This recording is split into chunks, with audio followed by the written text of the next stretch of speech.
Hello friends, a very warm welcome to Dr. Seema's Med Talks. आपका स्वागत है मेरे चैनल पे।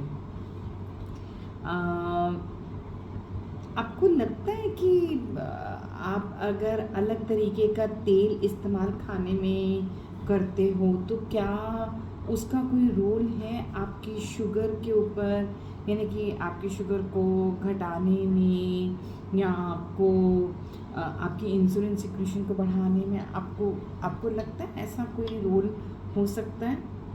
तो जी हाँ, स्टडीज़ हुई हैं जिनमें ये देखा गया है कि vegetable oil specially which are rich in unsaturated fatty acids.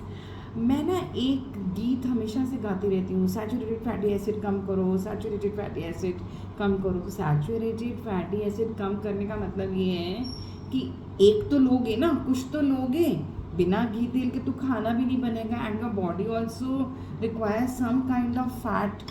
तो सैचुरेटेड नहीं लेना तो अनसैचुरेटेड लेना है।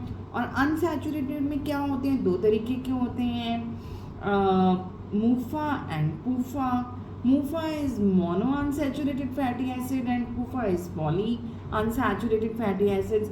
दोनों ही बहुत अच्छे हैं, पर अगर कोशिश करके आप पॉली अनसैचुरेटेड फैटी एसिड्स लेते हैं तो वो ज़्यादा अच्छे हैं। सैचुरेटेड की मात्रा आपको अपने खाने में बहुत कम रखनी है। ये तो बात इस टॉपिक से अलग भी हो गई, लेकिन बात समझ में भी आ गई कि कुछ ना कुछ फैटी एसिड्स का रोल होता है। तो जो वेजिटेबल ऑयल हैं, चाहे वो मस्टर्ड ऑयल है, आज की जो टॉक है दैट इज़ बेसिकली जो स्टडी हुई है वो मस्टर्ड ऑयल पर ही हुई है। एंड हम जो आज बात करेंगे वो मस्टर्ड ऑयल का आपकी डायबिटीज़ से क्या लेना देना है, आज हम उसके ऊपर बात कर रहे हैं। एक्चुअली हमारी बात उस पर हो रही है, लेकिन ये भी देखा गया है कि कुछ और भी वेजिटेबल ऑयल्स हुए, सनफ्लावर ऑयल हुआ या ऑलिव ऑयल हुआ, या इवन जो एक्स्ट्रा वर्जिन ऑलिव ऑयल है, वो तो ये भी देखा गया है कि एक्स्ट्रा वर्जिन ऑलिव ऑयल तो आपकी इंसुलिन रेजिस्टेंस को ही पूरा रिवर्स करने की क्षमता रखता है। अगर आपका इंसुलिन रेजिस्टेंस ही रिवर्स हो गया तो आपको कितनी सारी चीज़ों से राहत मिल जाएगी। इंसुलिन रेजिस्टेंस ठीक हो गया, डायबिटीज़ से बच जाएंगे। आपको मैंने बताया कि इंसुलिन रेजिस्टेंस होने से कार्डियोवैस्कुलर कॉम्प्लिकेशंस के चांसेस ज़्यादा होते हैं। ओबेसिटी में इंसुलिन रेजिस्टेंस ज़्यादा हो जाता है। तो कहने का मतलब ये है कि इंसुलिन रेजिस्टेंस तो एक बहुत बड़ा कल्प्रिट है, एक दोषी है। अगर यही आपका रिवर्स बैक हो जाता है, यही आपका ठीक हो जाता है, तो फिर तो nothing like that, I mean actually nothing like that. तो ये देखा गया कि extra virgin olive oil insulin resistance को भी रिवर्स कर सकता है। लेकिन आज जो हम बता रहे हैं, जो हमारी स्टडी के अनुसार हम बात कर रहे हैं, that is regarding the mustard oil. तो और इवन आप तिल का तेल, sesame oil, sunflower oil, rice bran oil, ये सारों का भी अगर आप इस्तेमाल करते हैं, इनके अंदर अनसैचुरेटेड फैटी एसिड्स हैं, जैसे कि लिनोलेनिक एसिड, लिनोलेनिक एसिड। तो ये आपकी बॉडी पे अच्छा प्रभाव डालती हैं। लेमैन के लैंग्वेज में बोल रही हूँ, अच्छा प्रभाव डालती हैं, राइट। तो अब ये देखा गया है कि जो लोग मस्टर्ड ऑयल का यानी कि सरसों के तेल का इस्तेमाल ज़्यादा करते हैं, उनकी इंसुलिन रेजिस्टेंस कम हो जाती है, इंसुलिन सिक्रीशन ज़्यादा हो जाती है, इंसुलिन के रिसेप्टर्स ज़्यादा बन जाते हैं, जिसके चलते इंसुलिन उन पर जाके लगता है और इंसुलिन की सिक्रीशन बढ़ जाती है, उनके शुगर लेवल्स कम हो जाते हैं। और इंसुलिन सिक्रीशन कैसे बढ़ती है, ये सबसे बड़ी बात है। ये एक सवाल उठता है।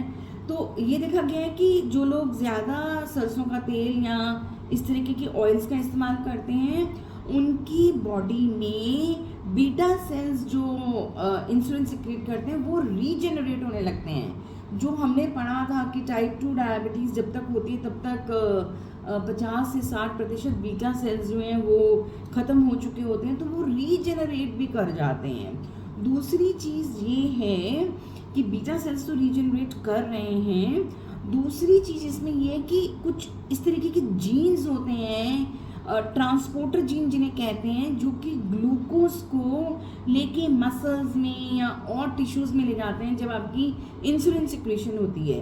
देखिए, इंसुलिन सिक्रेशन होने से काम क्या करता है इंसुलिन? वो यही तो करता है कि जो आपके खून में पड़ा हुआ शुगर है उसको वो मसल्स में दे देता है, उसको वो आपकी बॉडी के दूसरे टिश्यूज़ में दे जाता है, so that you gain energy. आपको एनर्जी तो शुगर से ही मिलती है ना। Glucose is the source of energy, carbohydrate is the source of energy. तो आपको एनर्जी देने के लिए मसल्स में जब तक ग्लूकोज जाएगा नहीं तब तक कैसे मिलेगी? और जो डायबिटिक होते हैं, क्योंकि इंसुलिन कम होती है इसलिए उनके मसल्स में नहीं जा पाता। अब ये क्या हो रहा है, सरसों का तेल लेने से इंसुलिन की सिक्रेशन बढ़ रही है। इंसुलिन की सिक्रेशन बढ़ने के साथ साथ ये वाले जो जीन्स हैं इनकी एक्सप्रेशन हो जाती है। GLUT4 रिसेप्टर बोलते हैं इसको। तो GLUT4 पे ग्लूकोज लग जाता है और जाके वो मसल में चला जाता है या एडिपोज टिश्यू में चला जाता है, जहाँ पर आपके शरीर को एनर्जी की रिक्वायरमेंट होती है। एक और इम्पॉर्टेंट बात है कि सरसों का तेल लेने से डायबिटिक्स में, स्पेशली वो वाले डायबिटिक्स जो वेट लूज़ करना शुरू हो चुके होते हैं, बहुत ज़्यादा किक होने लग जाते हैं, उनका वेट गेन भी होना शुरू हो जाता है। इसका ये कतई मतलब नहीं है कि अगर आप सरसों का तेल लेंगे तो you are going to gain weight. No, this is only for the diabetic people who have started losing their weight. क्यों लूज़ कर रहे थे? क्योंकि उनकी बॉडी में शुगर लेवल्स हाई होने के कारण प्रोटीन की डिस्ट्रक्शन हो रही थी, प्रोटीन टूट रहा था, फैट्स टूट रहे थे जिसमें एनर्जी यूटिलाइज हो रही थी और शरीर में प्रोटीन ही नहीं रह पा रहा था। तो वो लोग बिल्कुल सार्कोपिनिक हो गए थे। सार्कोपिनिक मतलब जिनकी मसल मास बॉडी का कम होना शुरू हो गया था। तो अगर आप सरसों के तेल का सेवन कर रहे हैं, स्पेशली जो डायबिटिक्स लोग सेवन कर रहे हैं, लेकिन ये भी मान के चलिए कि ये मत I mean do not come to me कि हफ्ता ले लिया, 10 दिन ले लिया कि मैम मैं तो पिछले 10 दिन से खा रहा हूँ सरसों का तेल, मेरा तो वेट गेन नहीं होना शुरू हुआ। तो इट नीड्स सम टाइम। कुछ लोगों को ऑलमोस्ट 60, जो स्टडी के अनुसार तो 60 दिन का टाइम लिया है उन्होंने बोला है कि 60 दिन के बाद ये एक्शन शुरू हुआ कि जो लिपिड्स हैं, जो प्रोटीन्स हैं, वो टूटना बंद हो गया तो आपका मसल मास अच्छा बनना शुरू हो गया। तो आपकी बॉडी में फैट नहीं आ रहा, आपका मसल मास बढ़ रहा है। तो it is a good way of increasing weight. You are no more a cachectic patient, no more बिल्कुल फ्रिजाइल से नहीं रह रहे हो। आपका बॉडी मास, आपका बॉडी वेट बढ़ रहा है, आपका मसल मास बढ़ रहा है। ठीक है, तो कहने का सार सिर्फ ये है कि अगर आप अच्छा लिपिड तेल का इस्तेमाल करते हैं, स्पेशली वेजिटेबल ऑयल्स का, जिनमें अनसैचुरेटेड फैट की मात्रा ज़्यादा है, तो आपकी इंसुलिन सिक्रीशन बढ़ जाएगी, आपका शुगर लोअर साइड पे चला जाएगा, आपकी बॉडी में आप नॉर्मली एक अच्छा वाला वेट गेन करने लगेंगे, आपकी बॉडी एनर्जेटिक रहेगी। ठीक है ना? तो because you need oil is needed to get energy, so it's better to get into such kinds of oil which will give you unsaturated fat. ठीक है, और इतना टाइम लगता है आपकी मेम्ब्रेन के लिपिड्स को चेंज होने में, आपके मसल्स के लिपिड को चेंज होने में इतना समय लगता है, यानी कि 50 से 60 दिन का समय लगता है अगर आप रेगुलरली इस्तेमाल कर रहे हैं इन चीज़ों का। आई होप वीडियो आपको अच्छा लगेगा, समझ में आएगा। कोई सवाल हो तो आप कभी भी मुझसे पूछ सकते हैं। You are most welcome. आपकी दोस्त आपके साथ डॉक्टर सीमा शाह।